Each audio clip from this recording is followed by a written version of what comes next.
আমি 200 সন্তান 200কে ভোট দেবো, 200 সংগঠন দেখভাল করবো, 200 এই সংগঠন সম্পৃক্ত হবে না। আমি 200 রাজনীতি করি না। এখন তার ফান দিব, এখন আসলে 500 লোক এসে 3 ঘন্টা ভোট দেবে, এখন এটা 10 লোক কেন?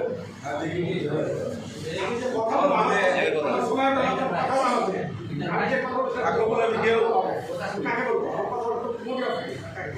যাও। তারপর 2-4টি কথা বলতে চাই। বাংলাদেশ জাতীয় শ্রমিক দল আসলে বিএনপির একটা অঙ্গ সংগঠন। শ্রমিকদের স্বার্থ অধিকার আদায়, সুযোগ সুবিধা তৈরি সৃষ্টি,